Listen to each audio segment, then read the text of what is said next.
लोकाभिरामं रणरङ्गधीरं राजीवनेत्रं रघुवंशनाथं कारुण्यरूपं करुणाकरन्तं श्रीरामचन्द्रं शरणं प्रपद्ये। मनोजवं मारुततुल्यवेदं जितेन्द्रियं बुद्धिमतां वरिष्ठं वातात्मजानं वानरयोधमुक्तं श्रीरामदूतं शरणं प्रपद्ये। श्रीरामदूतं शरणं प्रपद्ये। जय श्री राम। जय राम भगवान की जय। उमापति महादेव की जय। पवन सुत हनुमान की जय। श्री कृष्ण कन्हैया लाल। जय जय श्री राम भाई और बहनों, आज रामायण क्लास में आपका स्वागत। तो हम अरण्यकांड समाप्त कर चुके हैं और आज से किष्किंधा कांड का आरंभ होगा। आपको ज्ञात ही है कि किष्किंधा कांड रामचरितमानस में सबसे छोटा कांड है और इसलिए इस कांड को पढ़ाने के लिए हमारे जो शिक्षक मित्र हैं उनमें से सबसे छोटी उम्र में एटलीस्ट शिक्षिका है नेहा। तो नेहा किष्किंधा कांड को आज और अगले सप्ताह इसको हमें पढ़ाएंगी और उसका हमें ज्ञान देंगी। तो नेहा, आपका बहुत बहुत स्वागत बेटे। जय जय श्री राम। जय सिया राम सर, जय सिया राम। मैं पहले स्क्रीन शेयर कर लेती हूँ।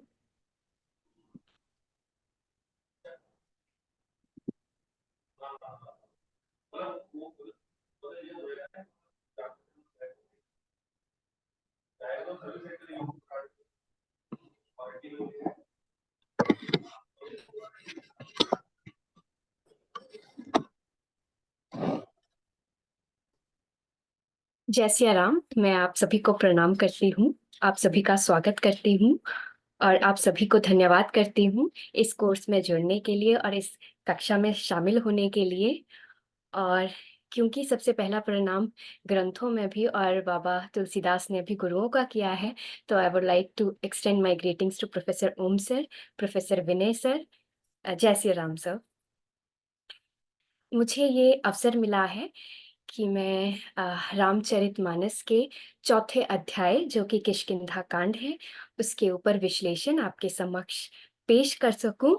और मैं ये बिल्कुल लेके चल रही हूँ कि आपने रामचरितमानस और ये कांड बहुत बहुत बार पढ़ा है, लेकिन मेरी जो भी तैयारी है मैं आशा करती हूँ आपको मेरी बातें और मेरे भाव पसंद आएंगे और आप मेरी त्रुटियों को क्षमा करेंगे। तो आप सबकी आज्ञा लेते हुए मैं ये कांड आपके समक्ष आरंभ करती हूँ। बाबा ने इस कांड का जो आरंभ किया है वो 2 श्लोकों से किया है। बाबा ने सभी कांडों का आरंभ अध्यायों का आरंभ श्लोकों से किया है। तो इस कांड में 2 श्लोक आए हैं और जब मैंने रामचरितमानस का ये कांड किष्किंधा कांड पढ़ा, बार बार पढ़ा, तब मुझे उसके पश्चात मुझे ये पता चला कि इस श्लोक में बाबा ने इस पूरे कांड का सार दिया है और सार देने के साथ साथ वो हमें एक डिस्क्लेमर दे रहे हैं, एक सूचना दे रहे हैं, एक संकेत दे रहे हैं कि अब आगे जब हम ये कथा पढ़ेंगे, जब ये पाठ पढ़ेंगे, जब ये कांड पढ़ेंगे, सुनेंगे और कथा करेंगे, तो प्रभु को वन में भटकते हुए देखेंगे और प्रभु को लोगों से मदद मांगते हुए देखेंगे। साथ में अपनी पत्नी के वियोग में, माता सीता के वियोग में रोते विलाप करते हुए देखेंगे। और ये सब करते हुए देख के हमारे मन में हो सकता है, मेरे और आपके मन में ये आशंका हो कि हम एक किसी साधारण पुरुष की कहानी पढ़ रहे हैं, किसी मामूली इंसान की कथा कर रहे हैं। तो इस बात के लिए हमें डिस्क्लेमर देने के लिए, सचेत करने के लिए कि ऐसा नहीं है, बाबा ने इस श्लोक से इस कांड की शुरुआत करी। और वो इस कांड में लिखते हैं, श्लोक में लिखते हैं कि कुंदेंदिवर सुंदरावती बलौ, कि अ, कि ये जो वन में गमन कर रहे 2 युवक हैं, ये कुंद और कमल की फूल की भांति सुंदर है। जो कुंद का फूल है वो जैस्मिन का जो पौधा है उसकी एक प्रजाति है, और उससे निरंतर एक सुंदर सी, एक मध्यम सी सुगंध आती रहती है, और उस पौधे पे सफेद रंग के फूल लगते हैं। तो कह रहे हैं ये जो दो युवक हैं, ये कुंद और कमल के फूल की भांति सुंदर है। लेकिन जो फूलों, अगर कोई फूल की भांति सुंदर है तो कोमल भी होगा। तो हमारे मन में ये संदेह ना आ जाए कि प्रभु राम और लक्ष्मण जी फूल की भांति कोमल हैं, इसलिए कमजोर हैं। तो हमें सचेत कर रहे हैं, हमें डिस्क्लेमर दे रहे हैं, और इसी शब्द में आगे लिख रहे हैं कुंदेंदिवर सुंदरावती बलौ, कि वो फूल के समान सुंदर तो हैं लेकिन वती बलौ हैं, अति बलवीर हैं। लेकिन जो बल हैं, जिनमें बलवान होते हैं, उनमें अक्सर बुद्धि की कमी पाई गई है। तो हम ये संदेह ना कर लें कि प्रभु में बुद्धि की कमी है। तो आगे लिखते हैं विज्ञान धामा वो, कि वो विज्ञान के धाम है, उनसे निरंतर विज्ञान की धारा बहती है। आगे लिखते हैं शोभा ढयो, वो विज्ञान के धाम है इसलिए शोभा युक्त है। लेकिन जो शोभा युक्त हुआ उसमें एक ये अवगुण हो सकता है कि जो शोभा युक्त हुआ उसमें ये अवगुण पाया जा सकता है कि उसमें क्षमता की। तो कह रहे हैं, आगे कह रहे हैं वर्द्विन्नो, कि वो सर्वश्रेष्ठ धनुर्धर है, वो फूल के समान सुंदर है, वो अति बलवान है, वो विज्ञान के धाम है, शोभा युक्त है और सर्वश्रेष्ठ धनुर्धर है।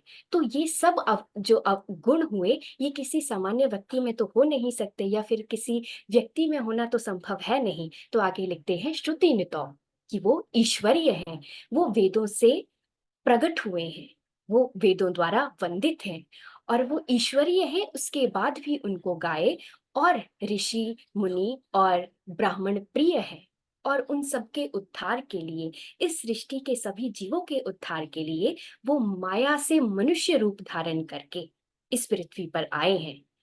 रघुकुल में बहुत से ऐसे राजा हुए जिन्होंने धर्म की रक्षा करी, लेकिन ये रघुकुल के ये राजा उन सभी राजाओं में से सर्वश्रेष्ठ हैं।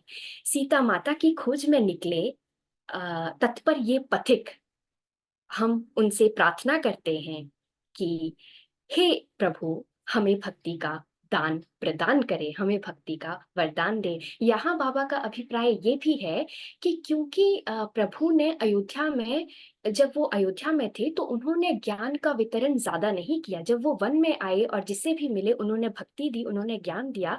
तो हम भी अपने भोलेपन में, अपनी मासूमियत में प्रभु से पथिगत रूप में उनसे प्रार्थना करते हैं कि प्रभु हमें भी भक्ति का ज्ञान प्राप्त, हमें भी भक्ति का ज्ञान दे, और हमें भी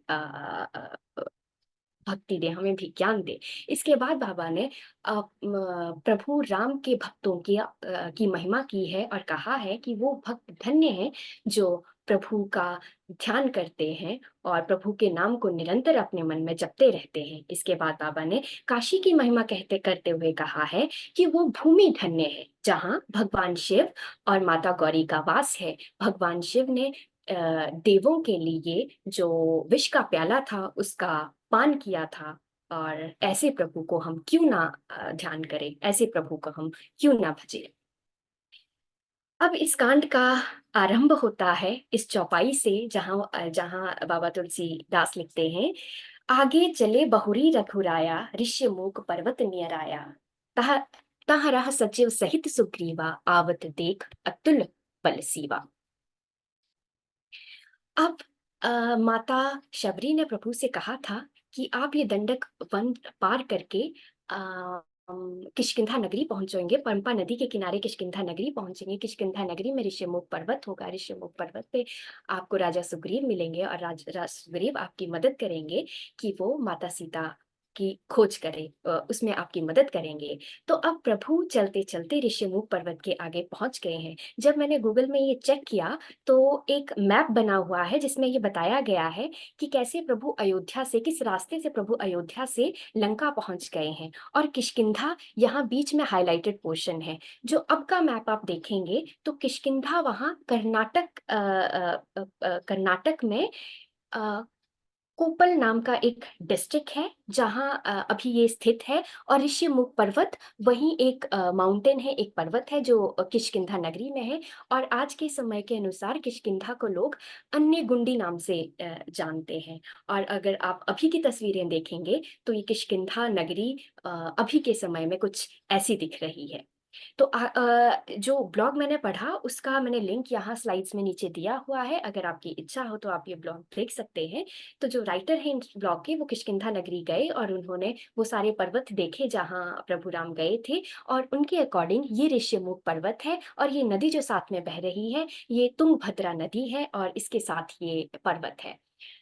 तो अब इस पर्वत के ऊपर राजा सुग्रीव जी बैठे हैं, और वो दो युवकों को आते हुए देख रहे हैं।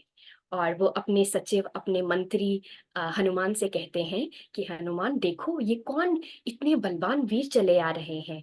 अगर ये कोई बाली के सहायक हैं, बाली के दूत हैं, तो मुझे दूर से ही हाथों से इशारा कर देना, मैं यहाँ से भाग के चला जाऊंगा।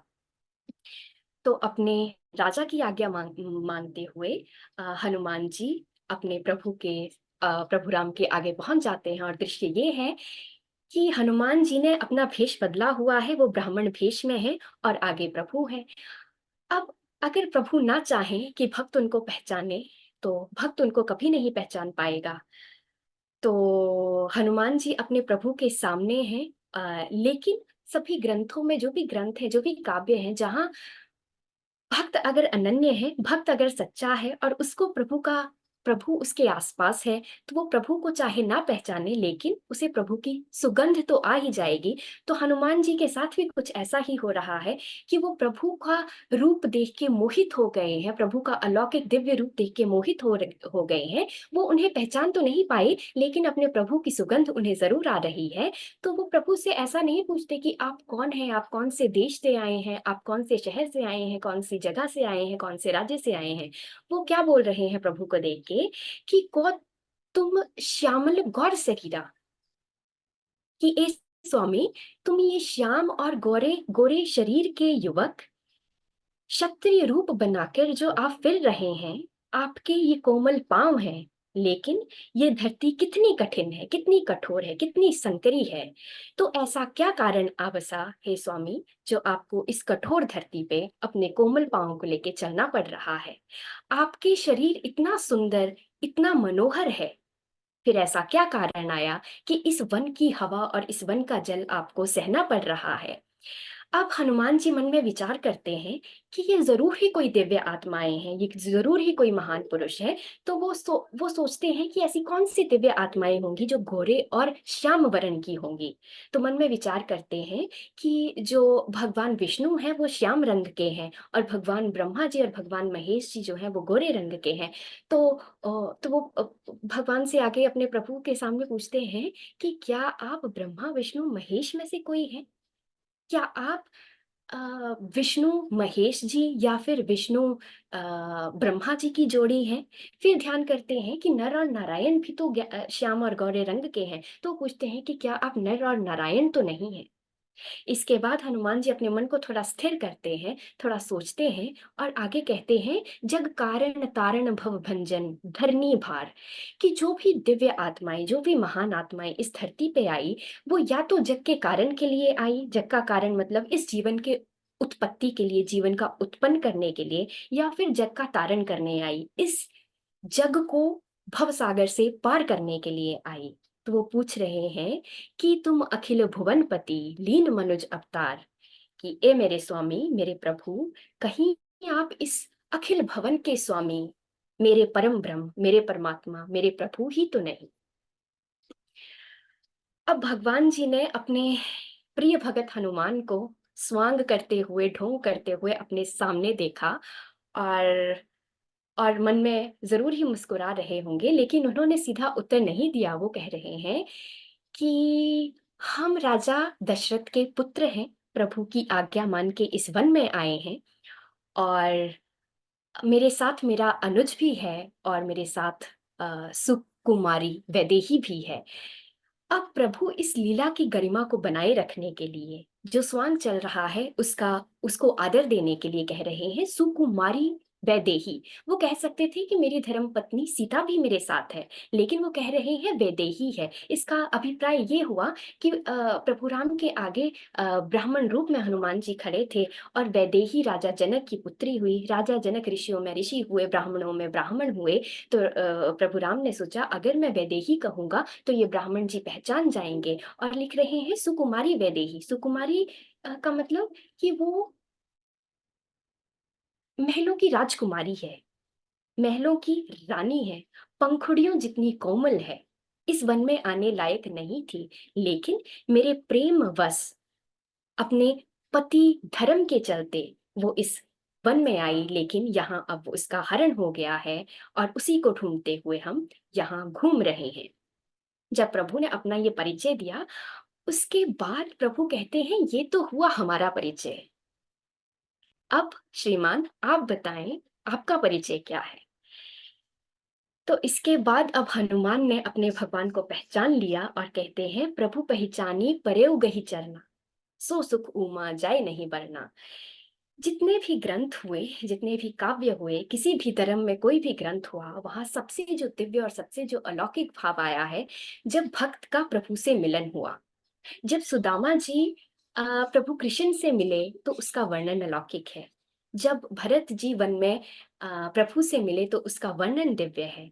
यहाँ भी जब हनुमान जी प्रभु से मिल रहे हैं तो शंकर भगवान ये कथा सुनाते हुए रुक जाते हैं और गौरी माँ की तरफ देखते हुए कहते हैं गौरी, ये जो सुख है प्रभु के चरणों में गिरने का, प्रभु के चरणों में दंडवत करने का जो सुख है, ये शब्दों में इसका वर्णन नहीं किया जा सकता। इसके लिए मेरे पास शब्द नहीं है। मैं कथा तो सुना रहा हूं, लेकिन इस सुख के लिए कोई वर्णन नहीं है। तो कह रहे हैं प्रभु पहचानी परेउ गही चरना, सो सुख उमा जाय नहीं बरना।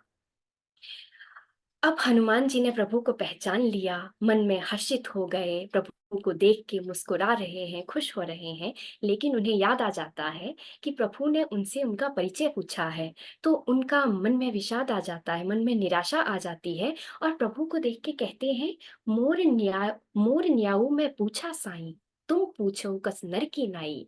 कि प्रभु मैंने आपका परिचय पूछा, लेकिन ये तो न्याय युक्त था। मैं माया के बस में हूँ। आप वर्षों के बाद मुझे मिले हैं, उसके ऊपर मेरी वानर बुद्धि है। प्रभु अगर आप ना चाहें तो मैं आपको कभी ना पहचान पाऊं।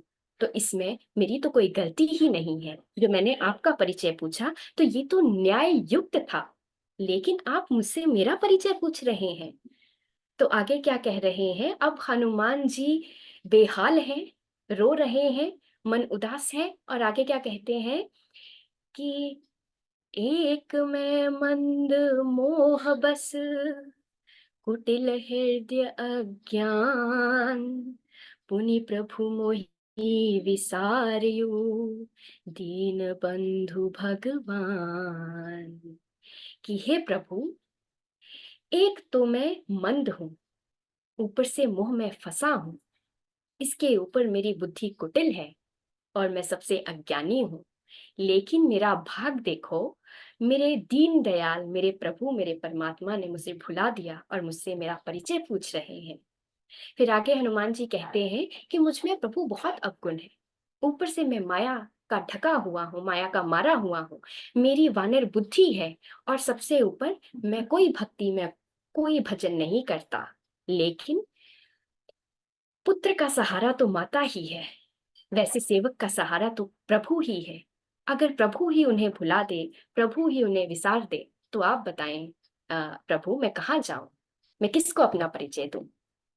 अब वो प्रभु के चरणों में गिर गए हैं, वो दंडवत कर रहे हैं और अपना असली शरीर में प्रकट हो गए हैं।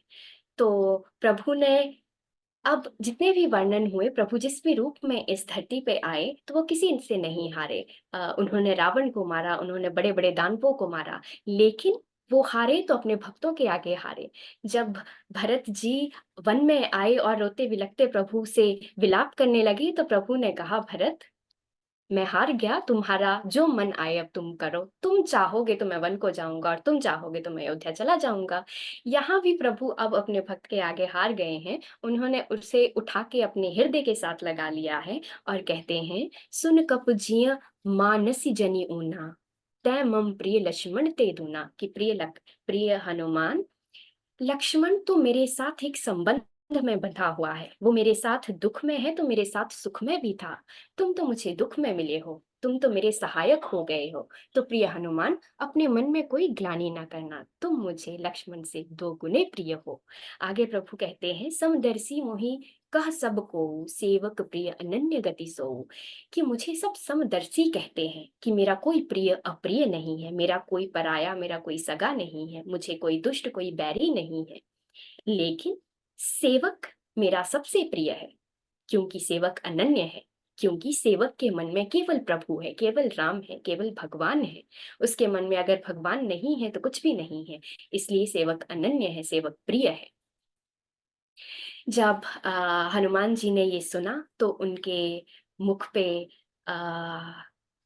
प्रसन्नता आ गई, उनका हृदय प्रसन्न हो गया और वो प्रभु के उन्होंने चरण छुए, प्रभु के गले मिले और उसके बाद कहते हैं कि प्रभु, इस पर्वत पे राजा सुग्रीव रहते हैं, मैं आपकी उनसे मैत्री करवाता हूँ, वो सीता की खोज में आपकी सहायता करेंगे। इतना कह के उन्होंने हनुमान जी ने राम जी को और लक्ष्मण जी को अपने कंधों पे उठाया और सुग्रीव के पास ले गए। जब सुग्रीव ने प्रभु राम को देखा तो उनका मन हर्षित हो गया और वो प्रभु को देख के सोच रहे हैं कि उनका जीवन धन्य हो गया है।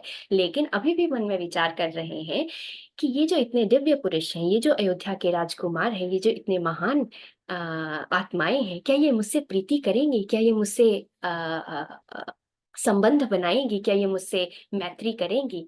तो प्रभु ने सुग्रीव का ये भ्रम दूर किया। प्रभु ने सुग्रीव से मैत्री करी और हनुमान जी ने अग्नि को साक्ष्य मान के प्रभु और सुग्रीव की मैत्री करवाई। तो मैत्री ऐसी हुई कि लिखते हैं, कीन्ही प्रीति कछु बीच न राखा, लक्ष्मण राम चरित सब भाषा।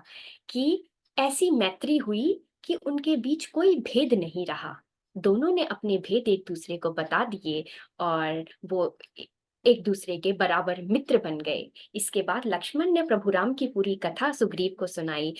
कथा सुनकर सुग्रीव की आंखों में आंसू आ गए, उनके नयन छलक गए और वो प्रभु से कहते हैं, प्रभु आप आश्वासन रखें, मिथिलेश कुमारी जरूर मिलेगी। और फिर उन्होंने कथा सुनाई कि कैसे वो उस पर्वत पे एक दिन बैठे हुए थे और वो विचार विमर्श कर रहे थे अपने मंत्रियों के साथ।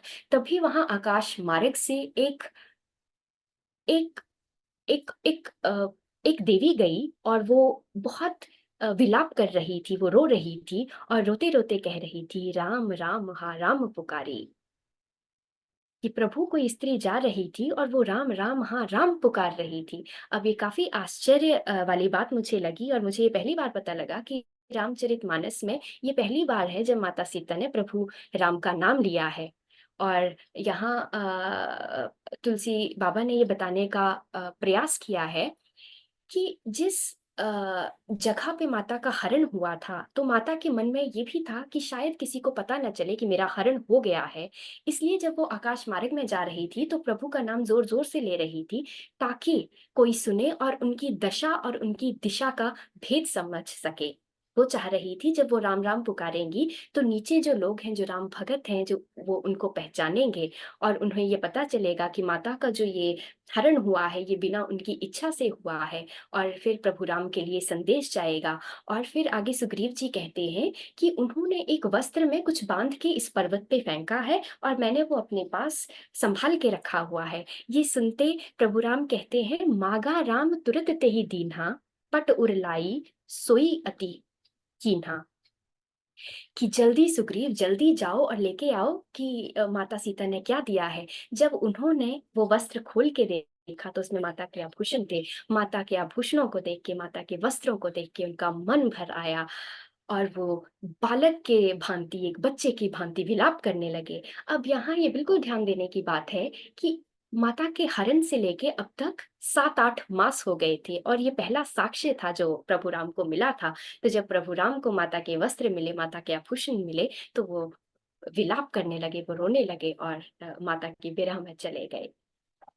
जब सुग्रीव ने ये देखा तो कहते हैं कि प्रभु, आप बिल्कुल धीरज धरिए, मैं अपनी पूरी सहायता आपको दूँगा, मैं अपनी सेना की सहायता आपको दूँगा और हम माता सीता को ज़रूर ही खोज लेंगे।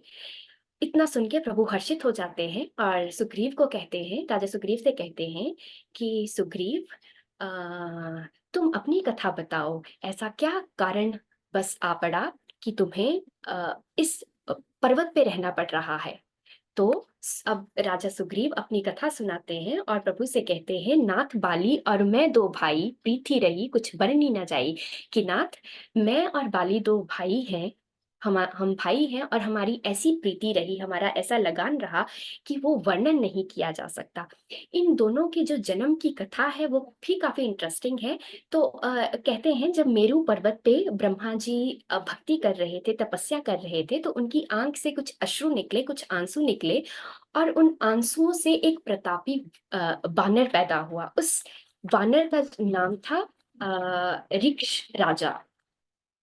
तो ऋक्ष राजा ने जब अपना स्वरूप किसी तालाब में देखा तो वो मोहित हो गए और उस तालाब में वो छलांग लगा देते हैं। बट जैसे ही वो पानी के स्पर्श में आते हैं, वो एक स्त्री के रूप में बदल जाते हैं और वो काफी मोहित, काफी आकर्षित स्त्री बन जाते हैं। उनको देख के देवराज इंद्र जी और सूर्य भगवान सूर्यदेव मोहित हो जाते हैं। तो जो देवराज इंद्र से पुत्र होता है उसका नाम बाली है और जो सूर्यदेव से पुत्र हुआ उसका नाम सुग्रीव है।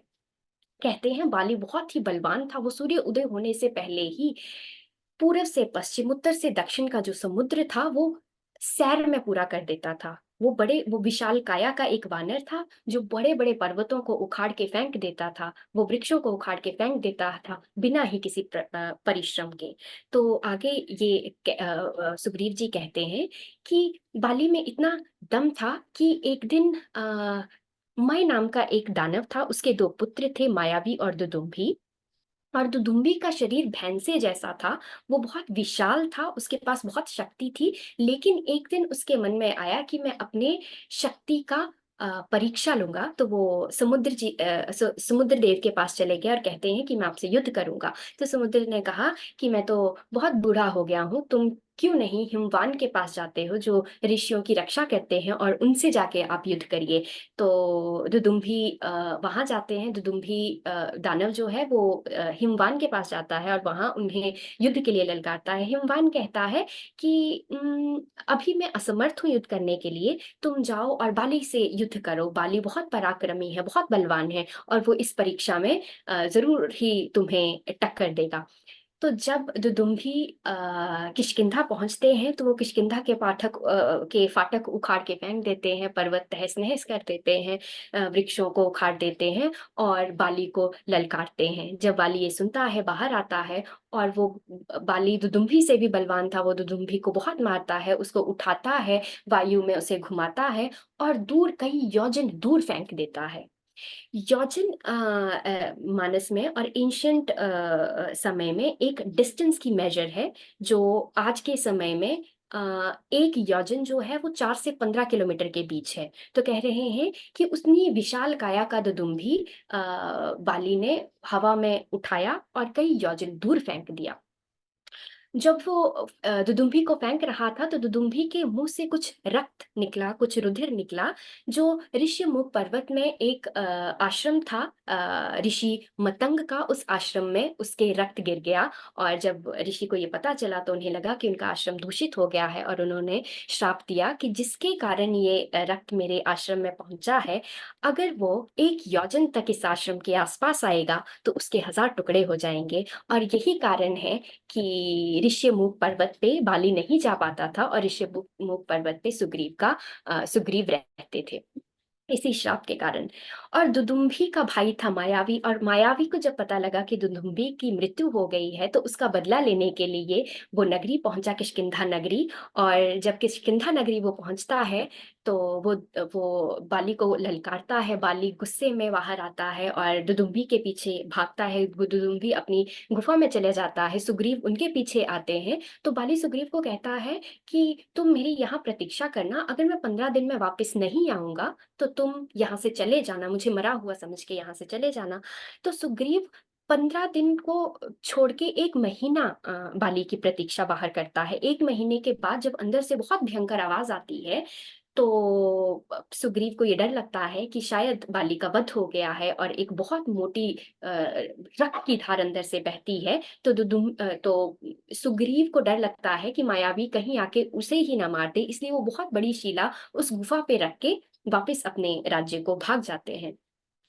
जब राज्य के लोग, मंत्री लोग उस राज्य को बिना राजा के देखते हैं तो सुग्रीव को राजा बना देते हैं। लेकिन बाली जब वापस आता है तो वो सुग्रीव को देखता है और उसके मन में भ्रम होता है कि सुग्रीव ने ये सब छल से किया है, इसलिए वो सुग्रीव को बहुत मारता है, सुग्रीव को घर से बाहर निकाल देता है, राज्य से बाहर निकाल देता है।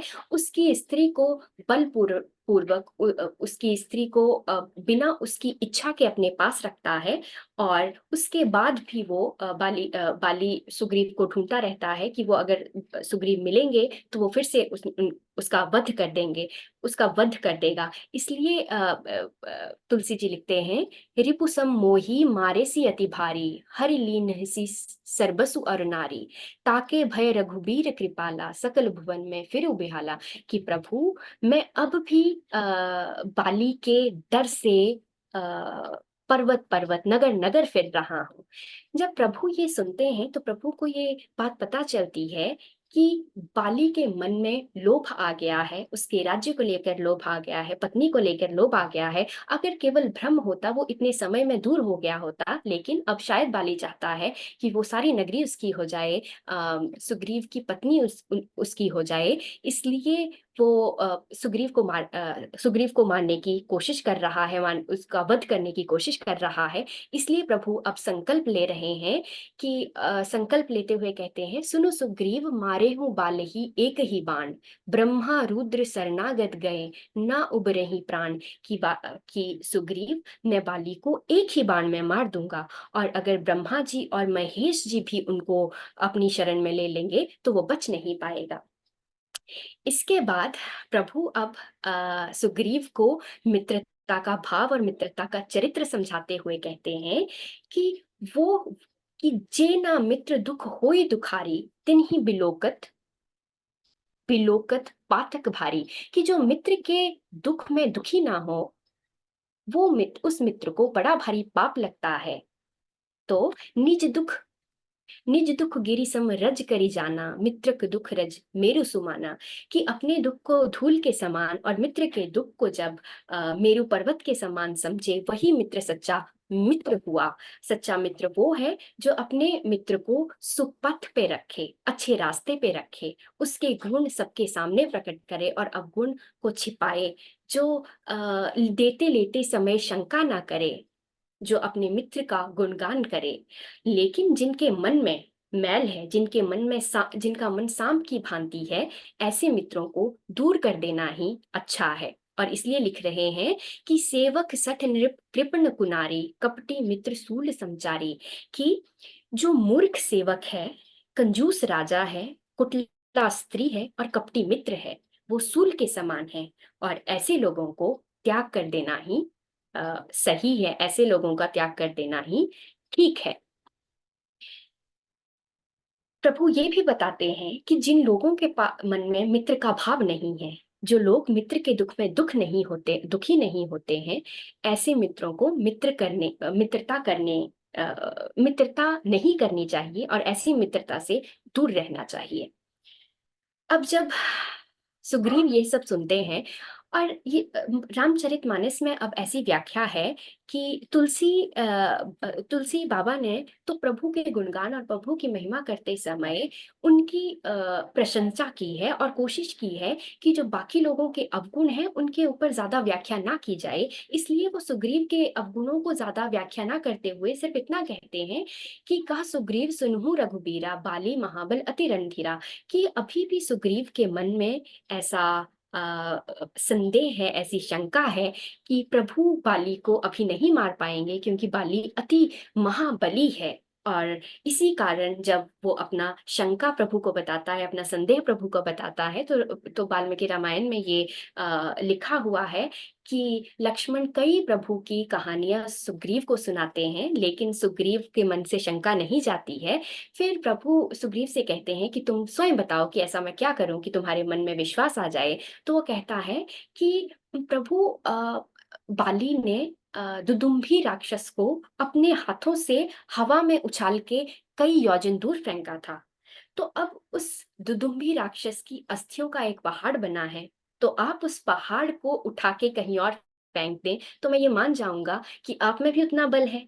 तो अब प्रभु जाते हैं और अपने पांव के अंगूठे से उस अस्थि स्थल को, उस अस्थि पंजर को उठा के कई योजन दूर फेंक देते हैं। लेकिन सुग्रीव के मन में अभी भी विश्वास नहीं आया, उसके मन में अभी भी शंका है। तो वो कहता है कि प्रभु जब बाली ने दुदुम्भी को मारा था तो वो केवल हड्डियां नहीं थी, वो मांस भी था, उसमें रक्त भी था, वो बहुत भारी था। तो अभी भी मेरे मन में विश्वास नहीं है कि आप बाली से युद्ध कर पाएंगे। तो वो कहता है कि एक मुनि ने एक श्राप दिया था कि यहाँ 7 ऐसे ताल वृक्ष हैं जो मंडलाकार कृति में लगे हुए हैं, और वही इंसान, वही युवक, वही दिव्य आत्मा बाली को मार पाएगी जो एक ही बाण से इस 7 ताल वृक्ष को भेद देगी, नाश कर देगी। तो प्रभु एक ही बाण से उस ताल वृक्ष का नाश कर देते हैं।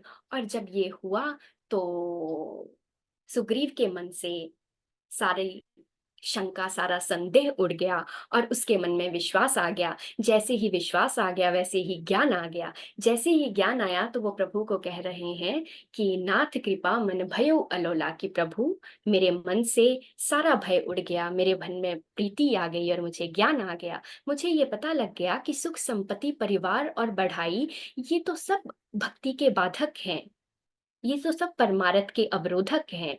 इसलिए सुख, दुख, मित्र, शत्रु ये माया के बने हुए हैं, ये परमार्थ के बाधक हैं। प्रभु मुझे कुछ नहीं चाहिए। मुझे तो अब लग रहा है कि बाली मेरा परम हितकारी है, क्योंकि उसके कारण मुझे आप मिल गए, मुझे आपकी सेवा मिल गई प्रभु। अब मैं सारी उम्र आपकी सेवा करना चाहता हूँ। तो अब काकभूषुंडी जी कहते हैं कि प्रभु सबको बंदर की भांति नचाते हैं। तो प्रभु आगे कह रहे हैं सुग्रीव को कि सुग्रीव तुम्हारे सब वचन ठीक हैं, लेकिन मेरी बातें मिथ्या नहीं जाएंगी। बाली का वध आवश्यक है। तो इसलिए वो आगे कहते हैं कि अब आगे की कथा ये है कि कि सुग्रीव और प्रभु राम बाली के राज्य में जाते हैं, बाली को ललकारते हैं। और जैसे ही बाली को ललकारते हैं तो बाली की जो पत्नी है तारा, वो बाहर आती हैं और वो कहती हैं कि प्रभु, अपने पति से कहती हैं कि बाली, ये जो 2 युवक सुग्रीव के साथ आए हैं, इनका यश सारे समाज में फैला हुआ है। तो ऐसा कोई काम ना करो कि तुम्हें काल का ग्रास बनना पड़े। लेकिन इसके जवाब में, इसके उत्तर में बाली कहते हैं, कह बाली सुनु भीरु प्रिय समदर्शी रघुनाथ, जो कदाची मोहि मारे हूँ तो हुई हो सनाथ, तो पुनी हो सनाथ। कि प्रिय सुनो, तुम जो डर रही हो तो एक बात मेरी सुनो, कि रघुनाथ तो समदर्शी हैं, उनका तो कोई प्रिय अप्रिय नहीं है, कोई पराया, कोई बैरी नहीं है। तो जितना पसंद उनको सुग्रीव है, उतना ही मैं उनको पसंद हूंगा। तो वो मुझे क्यों मारेंगे? लेकिन जो कदाची मोहि मार रही, लेकिन इसके बाद भी अगर वो मुझे मार रहे हैं तो मैं तो सनाथ हो जाऊंगा, मैं तो नाथ का हो जाऊंगा, मुझे तो परम धर्म मिल जाएगा, मैं तो परम गति को प्राप्त हो जाऊंगा।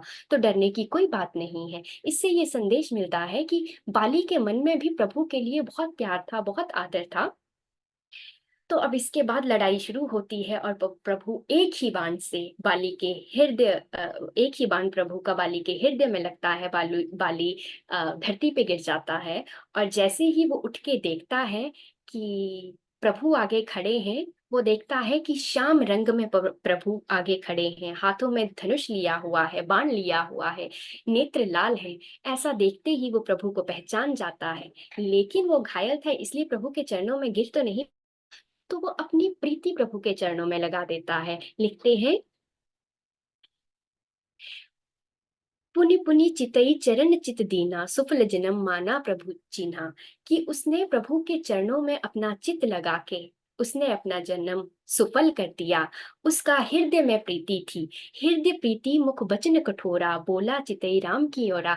हृदय में तो प्रीति थी, लेकिन अभी भी वचन कठोर थे। और कठोर वचनों से क्या बोल रहे हैं? धर्म हेतु अवतरे हुस गोसाई, मारे हूँ मोही व्याध की नाई, मैं बैरी सुग्रीव प्यारा, अवगुण कवन नाथ मोहि मारा। कि अब जो बाली का भाव है वो एक बच्चे का भाव है। वो एक, जैसे एक बच्चा अपने माता पिता से आग्रह करता है, अगर उसके माता पिता अपने बच्चों में भेद करते हैं, तो वो कह रहा है, प्रभु आपको सुग्रीव प्यारा और मैं बैरी हो गया, ऐसे मेरे क्या अवगुण हुए? आप तो धर्म के लिए इस धरती पे आए, लेकिन मुझे व्याध की तरह मार रहे हो, मुझे छिपके मार रहे हो, मुझे शिकारी की भांति मार रहे हो। मेरे ऐसे क्या अवगुण है प्रभु, और इसमें क्या धर्म की बात है? तो इस पे प्रभु राम जी कहते हैं कि अनुज बधू भगिनी सुत नारी, सुन सुत कन्या सम एचारी। कि जो अनुज की स्त्री हुई, जो बेटे की स्त्री हुई, जो बहन हुई, जो बेटी हुई, ये चारों लोग समान हैं। और इस पे कोई भी अपनी कुदृष्टि रख रहा है तो उसको पाप लगेगा, और पाप का विनाश करने में मुझे कोई पाप नहीं लगेगा। जब सुग्रीव ये सुनते बाली ये सुनता है, तो वो प्रभु से कहता है कि सुनहु राम स्वामी, सुनहु राम स्वामी संचल ना चातुरी मोरी। कि मेरे प्रभु के आगे, मेरे स्वामी के आगे मेरी कोई चतुराई नहीं चली। लेकिन अब भी मन में एक गिलानी रखते हुए कहता है, प्रभु अजहू मैं पापी अंत काल गति तोरे। कि प्रभु मेरा अंतकाल आ गया है, मेरे स्वामी मेरे आगे खड़े हुए हैं, लेकिन अभी भी मुझे परम गति प्राप्त नहीं हुई है, मैं पापी का पापी ही रह गया। प्रभु इतना सुनते हैं, ये सरल बानी सुनते हैं, कोमल बानी सुनते हैं, और बाली को कहते हैं कि बाली अगर तुम कहो तो मैं तुम्हारा शरीर फिर से सुफल कर दूं, मैं तुम्हें फिर से जिंदा कर दूं। तो इतने पे बाली कहता है कि प्रभु, लोग जन्म जन्म आपकी भक्ति करते हैं, ऋषि मुनि जन्म जन्म आपकी भक्ति कर रहे हैं, लेकिन फिर भी एक पल के लिए आप उन्हें नसीब नहीं होते, पल आप उनको नहीं दिखते। मेरा अंत समय आया है, आप मेरे आगे खड़े हैं, लेकिन अब मैं इस नश्वर शरीर को क्यों मांगू? तो वो आगे एक स्तुति कर रहे हैं। मैं बिल्कुल बहुत कम समय लेते हुए स्तुति करती हूँ, और अगले आने वाले 5 मिनट में फिर सारा कंक्लूड कर दूंगी। तो वो स्तुति करते हुए, बाली स्तुति करते हुए प्रभु से कह रहा है, सो नयन गोचर जासु गुण नित नेति कही श्रुति गावही, जिति पवन मन गो निरस करि मुनि ध्यान कब हुक पावही। मोहि जानि अति अभिमान बस प्रभु कहु राखु शरीर ही, अस कठ कवन सठ हटि काटि सुर तरु बारी करहि बबूरही। हे प्रभु, जिस प्रभु का की वंदना, जिस प्रभु का गान अ, वेद कर रहे हैं, वो प्रभु मेरे सामने खड़े हुए हैं। जिन प्रभु को मुनि ऋषि वर्षों वर्षों याद करते हैं, वो प्रभु मेरे सामने खड़े हुए हैं, लेकिन वो मुझसे कह रहे हैं कि तुम अपना शरीर रख लो। प्रभु, मैं ऐसी भूल कैसे कर लूं? मैं कल वृक्ष को काट के बबूर की खेती कैसे कर लूं? तो वो प्रभु के कह रहे हैं, प्रभु मुझे, अब मैं एक ही बार मांगता हूँ कि मुझे जब भी आप जन्म दें, मुझे अपने चरणों में लगाए रखें, मुझे जिस भी जन्म में आप लेके आए अपना सेवक बनाए रखें। इसके बाद बाली कहता है कि मेरा एक पुत्र है जिसका नाम अंगद है, वो बल में मेरे समान है, तो आप इसको अपनी शरण में ले लीजिए। और इसी प्रकार वो एक ही पल में, जैसे हाथी अपने गले से माला उतार के फेंक देता है, वैसे अपने प्राण त्याग देता है। अब बाली के प्राण चले गए और नगरी को पता चल गया, तो नगरी के लोग आते हैं, विलाप करते हैं। तारा आती है, बाली की पत्नी आती है, विलाप करती है। तो बाली की पत्नी को विलाप करते हुए देख के प्रभु से कहते हैं कि प्रभु उसे ज्ञान देते हैं। पहले तो उसके ज्ञान में कहते हैं कि ये जो शरीर है 5 तत्वों का बना हुआ है, ये नश्वर है। जैसे ही उसे ज्ञान मिलता है, जैसे उसे ये विश्वास आता है, वो प्रभु से भक्ति मांगती है, भक्ति का वर मांगती है, और प्रभु उसे भक्ति का वर देते हैं। और फिर विश्वास से भक्ति, और विश्वास से ज्ञान, और ज्ञान से भक्ति तक का ये जो जर्नी है, जो सफर है, ये प्रभु तारा को बताते हैं। अब इसके बाद प्रभु सुग्रीव को आदेश देते हैं कि वो जाके राज्य पे राज करें। वो लक्ष्मण जी को कहते हैं कि वो जाके सुग्रीव की सहायता करें, और सुग्रीव को राजा बना दिया जाए, और अंगद को युवराज बना दिया जाए। और इतना कह के वो प्रवशन पर्वत की ओर रुख करते हैं, और वहां जाके प्रभु अब सुग्रीव का प्रतीक्षा करते हैं कि सुग्रीव अपना राज्य चलाए, और जब वो ये वर्षा ऋतु चली जाएगी तो सुग्रीव वापस आएगा और प्रभु की सहायता करेगा। तो अब जब प्रवशन पर्वत पे प्रभु जी चले जाते हैं, तो वो अब ऋतुओं को आते जाते हुए देख रहे हैं, वो प्रकृति के रंग देख रहे हैं, वो पक्षी पशुओं को चहचहाते देख रहे हैं। और ये सब करते हुए देख के वो कह रहे हैं, घन घमंड नभ गर्जत घोरा, प्रियाहीन डरपत मन मोरा। कि प्रकृति में सब कुछ हो रहा है, बादल गरज रहे हैं, लेकिन मेरी प्रिय के बिना, मेरी सीता के बिना मेरा मन अभी भी डर रहा है, मेरा मन विरह में है। तो प्रभु की विरह के साथ हम समय का अभाव देखते हुए इस कक्षा को यही विराम लगाते हैं, और अगले सप्ताह हम यहीं से किष्किंधा कांड का आरंभ करेंगे। मैं पुनः आपका धन्यवाद करती हूँ। जय सिया राम। नेहा, बहुत बहुत प्यारी हो आप, बहुत सुंदर और कोमल भाषा में आपने बहुत अच्छा वर्णन किया है। जुग जुग जियो, खूब ढेर सारा आशीर्वाद। बहुत सुंदर नेहा, गॉड ब्लेस यू। बहुत सुंदर, बहुत सुंदर। बहुत सुंदर व्याख्या, बहुत सुंदर। बहुत सुंदर व्याख्या, बहुत ही अच्छे। बहुत सुंदर, बहुत मधुर व्याख्या।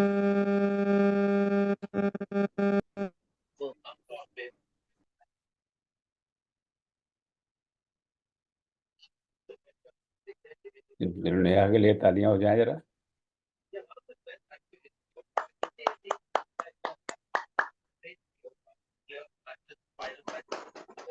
बहुत बहुत धन्यवाद। और बहुत बढ़िया।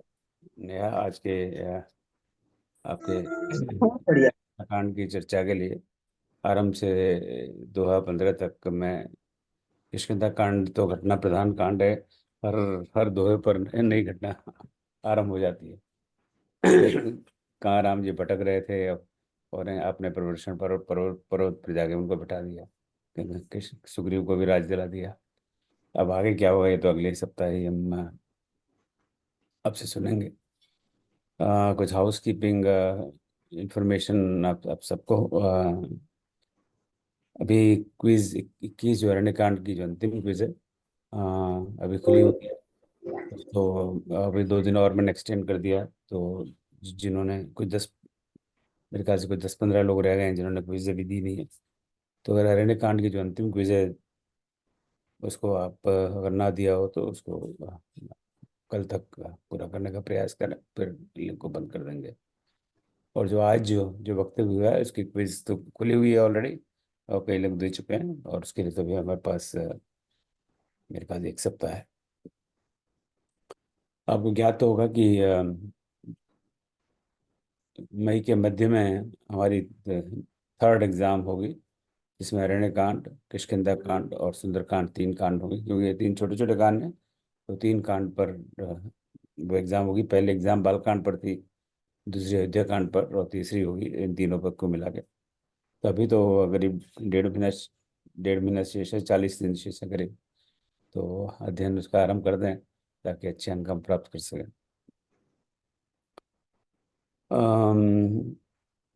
हमने हनुमान चालीसा पर भी एक क्विज डाली हुई है। तो उसका उद्देश्य यही है कि हम हनुमान चालीसा को पढ़ें, समझें। उसका सर्टिफिकेट तो बाय प्रोडक्ट है। कई बार बच्चों को ललचाने के लिए कहा जाए, बेटा ये पढ़ ले तो आपको एक कैंडी मिलेगी, वो कैंडी है। सर्टिफिकेट का अपने आप में कोई विशेष महत्व नहीं है, महत्व है कि अध्ययन करने का। तो उसका क्विज 1 खुला हुआ है। तो हनुमान चालीसा तो बड़ा सबसे छोटा सा ग्रंथ है, सिर्फ 40 पंक्तियाँ हैं, 45 पंक्तियाँ हैं, कितनी पंक्तियाँ हैं वो तो हमें मुझे नहीं पता। उसको मैं थोड़ा समझना चाहिए। मैं समझता हूँ हनुमान जयंती और हनुमान जन्मोत्सव कहना चाहिए, अब आ रहा है। तो अगर हनुमान चालीसा को आप थोड़ा गहराई से जानना चाहें तो अपन वो वीडियोस को देखें और उस पर आधारित क्विज को सबमिट करें। और अंत में जो अभी अधिवेशन, जयपुर का अधिवेशन पूरा हुआ, अम, आप में से कई लोग, करीब 60-70 लोग मित्र वहाँ पर आए थे। आप सबका बहुत बहुत आभार वहाँ पधारने के लिए। और बाकी जो ना आ पाए उन्होंने पिछले वीकेंड शनिवार और रविवार को ऑनलाइन पेपर प्रस्तुत किए थे। मेरे ख्याल से 12 और 14, 26 शायद पेपर प्रस्तुत हुए थे। तो इन सब की यूट्यूब वीडियो बन रही हैं और वो ऑलरेडी हमारे हमारे चैनल पर पोस्टेड है। जो यूट्यूब सब्सक्राइबर हैं उनको लिंक मिल भी रही होंगी, और जैसे जैसे मुझे समय मिलेगा यहाँ पे पोस्ट करूँगा। तो आप अपने इष्ट मित्रों से साझा करें ताकि जो ना ना नहीं आ पाए और जिनको रुचि है वो उनको देख सकें। सो इसी अधिवेशन जो हुआ जयपुर में और ऑनलाइन, उस पर चर्चा करने के लिए इस आगामी शनिवार यानी परसों जो हमारा साप्ताहिक सेशन होता है श्री रामचरित भवन का, उस पर चर्चा करेंगे। तो अगर आप अपने विचार व्यक्त करना चाहें, फीडबैक, कैंडिड फीडबैक, ईमानदारी वाले फीडबैक, क्या उसको सुधार कर सकते हैं आगे, जो 7वां अधिवेशन करें या ना करें, करें तो उसमें क्या परिवर्तन करें, क्या सुधार करें, उसके सुझाव के लिए ये पर्पज है। तो उस पर आप अपने विचार व्यक्त करने के लिए आमंत्रित हैं। पहले से मुझे अपना नाम भेज देंगे तो ज़्यादा मुझे सुविधा रहेगी, नहीं तो उस समय से बहुत कन्फ्यूज़न रहेगा कि कौन बोलना चाह रहे हैं, कौन बोलना नहीं चाह रहे हैं। इसके साथ ही मैं अपनी बात समाप्त करता हूँ, और मेरे लिए कोई प्रश्न हो तो आप अवश्य है। कोई प्रश्न मेरे लिए? एक नेहा नेहा जी से एक प्रश्न पूछना था हमें। हाँ कहे विनीता जी प्लीज। जी नेहा जी, आपने बहुत ही सुंदर, आप हमें दिख नहीं रही हैं अभी इस समय। खैर, है। बहुत सुंदर आपने बताया, समझाया। आपने बताया मैं दानव के पुत्र थे, मायावी जी और दुदुम्भी। तो क्या ये जी वही मैं दानव है जिनकी कन्या मंदोदरी थी, कि ये कोई और मैं दानव है, खाली नाम एक है? हम मैम, मुझे इसके बारे में तो अभी ज्यादा नहीं पता है। मैं और रिसर्च करूंगी और आपको बताऊंगी जी अगर मुझे मिला जी, तो। Thank you. हाँ, बहुत बहुत उत्तम प्रश्न है, और वो तो बहुत उत्तम उत्तर भी है कि हमें ईमानदारी से स्वीकार करना चाहिए। मुझे नहीं पता। कई बार हम लोग प्रश्न का उत्तर नहीं पता होता तो टालम टूल करते रहते हैं या कोई गलत सलत उत्तर बता देते हैं। ये भी एक बहुत बड़ा गुण है जो हम लोग जो शिक्षक हैं और जब पढ़ाते हैं, हर प्रश्न का उत्तर हर किसी के पास नहीं होता। तो that's very nice of you and here to accept that. पर किसी आप में किसी को जानकारी है इस बारे में, ये मैदान वही हैं जिनकी पुत्री मंदोदरी भी है? किसी को जानकारी हो? अब दानवों के नाम बारे तो में। वही हाँ जी। नाम तो वही मैं जो था वही एक ही है। दूसरा तो मैंने भी नहीं सुना है। वही मैं जो मंदोदरी का पिता था हम्म, उसी का नाम सुना है। इसके अलावा तो कोई मैं नाम कोई राक्षस ऐसा नहीं मिलेगा अब तक। तो वही ये रहा भी होगा। एक, उसी की कई संतानें हो सकती हैं। हाँ ये भी एक अच्छा शोध का विषय है। अब मैं दानव, हाँ, वैसे भी हम सब दानव ही है, मैं दानव, इसलिए शायद मैं दानव नाम है। तो यूँ कहो तो हम सब तो पर ये इंटरेस्टिंग क्वेश्चन, और आई थिंक आप लोग जो सभी हमें इसको, लग रहा है चौबे जी को ढूंढ रहे हैं, फटाफट किताब पे किताब उठ रही है। हाँ हाँ हाँ, हाँ। इसके पहले वो उत्तर बताएं, हम सभा बंद कर देते हैं। मैं वाल्मीकि रामायण में पढ़ा था, मगर मैं नहीं चाह रहा कि यहाँ पे बिना उसके बताऊं आप लोगों को। तो मैं वो देख रहा था, चलो बाद में बता दूंगा। मैं पढ़ा हाँ हूँ, इसको बताऊंगा आपको। हाँ, अगले बार बताइएगा आप। हाँ हाँ, स्नेहा चौधरी आपका हाथ ऊपर खड़ा हुआ है, कुछ आप कहना चाह रहे हैं जी? हाँ भैया, मुझे बस एक बात पूछनी थी। मैंने हनुमान चालीसा वाले उसके लिए रजिस्टर किया है प्रोग्राम के लिए। तो उसकी जो यूट्यूब लिंक आपने भेजी थी हाँ और पहला क्विज भेजा था, वो मैसेज दोबारा भेज सकते हैं? मेरे से मिस हो गया, सॉरी। हाँ हाँ हाँ, श्योर श्योर, अवश्य। आप अगर ग्रुप में भेज देंगे तो सही रहेगा। और दूसरा मुझे ये भी पूछना था कि उसमें जो यूट्यूब में जो वीडियो की समीक्षा लिखनी है, वो कमेंट सेक्शन में लिखनी है या हाँ, कमेंट में कैसे? आप लिख दीजिए कि आपको उसमें वीडियो से आपने क्या सीखा है, आपको क्या अच्छा लगा। हाँ, ठीक है, ठीक है, धन्यवाद भैया। उससे क्या होता है, और लोगों को देखने को प्रेरणा मिलती है। जब बहुत सारे हाँ लोग जरूर, हाँ कहते हैं जरूर। बहुत अच्छी वीडियोस, बाकी लोग देख नहीं पाते हाँ, गूगल पर मैं कर दूंगी। का नाम मायावी है। गूगल पर सर्च करने पर मंदोदरी के भाई का नाम मायावी आता है। नहीं नहीं, मंदोदरी के भाई का नाम पहले तो मैं एक निवेदन करूंगा, गूगल पर बहुत ज़्यादा डिपेंडेंट मत रहिए। गूगल हाँ सर। बहुत महत्वपूर्ण है पर बहुत विश्वसनीय नहीं है, खास करके इस बारे में। तो हमारे जैसे लोग पोस्ट करते रहते हैं उस पर, जिसको जो मन में आया कर दिया। तो हमें जो हमारे ग्रंथ हैं उनसे इनको वेरीफाई थोड़ा करना चाहिए। ये नहीं है कि गूगल यूजलेस है या उस पर विश्वास ना करें, पर गूगल पर ही विश्वास करके मुझे कैंसर हो गया, आपको गूगल पे बहुत सारी दवाइयाँ मिल जाएंगी, पर मैं नहीं मानता कि आप अपना कैंसर गूगल से ट्रीटमेंट करवाएंगे। उसके लिए तो अच्छे खासे डॉक्टर के पास ही जाना पड़ेगा। और किसी का कोई प्रश्न? गुप्ता और जी, हम ट्रेन से हैं। हाँ हम हाँ सिर्फ बता रहे हैं, हम ट्रेन से कनेक्टेड हैं और हाँ महाकाल उज्जैन के दर्शन करने जा रहे हाँ, चलिए हम बहुत सुंदर। हाँ, हैं। एक महाकाल। बार रामेश्वरम जा रहे थे और विनीता जी से तो हमेशा ट्रेन में ही नमस्कार चमत्कार हाँ, होता है। चलिए बहुत सुंदर। चलिए वृष्टि, आप कुछ कहना चाह रही हैं? जी सर, मेरा आपसे एक क्वेश्चन था सर। हाँ हाँ। अभी नवरात्रि आ रही है सर, तो पिछली बार जो नवग्रह पाठ हुआ था, क्या वो इस बार भी होगा? आपने अभी कोई डिटेल्स भेजी नहीं है ग्रुप में। क्या, हम सॉरी, आपका आवाज मेरी समझ में नहीं आया, क्या कहा आपने?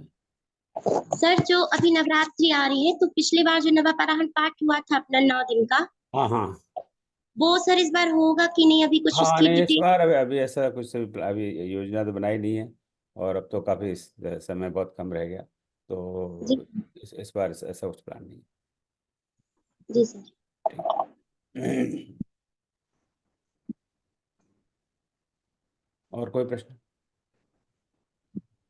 चलिए, बहुत बहुत आप सबका धन्यवाद। बिल्कुल समय पर हमारा कार्यक्रम अब समाप्त हो रहा है, इसके लिए नेहा को बहुत बहुत धन्यवाद, एकदम समय का ध्यान रखा। और अलका जी को पुनः आमंत्रित करता हूँ कि शांति मंत्र पढ़कर आज का समापन करें। जय श्री राम। जय श्री। ओम सर्वेषां स्वस्तिर्भवतु, सर्वेषां शान्तिर्भवतु, सर्वेषां पूर्णं भवन्तु, सर्वेषां मङ्गलं भवतु। ओम सर्वे भवन्तु सुखिनः, सर्वे सन्तु निरामया, सर्वे भद्राणि पश्यन्तु, मा कश्चित् फलात्मभवेत्। ओम अस्तो मा सद्गमय, तमसो मा ज्योतिर्गमय, मृत्योर्मा अमृतमय। ओम शांति शांति शांति।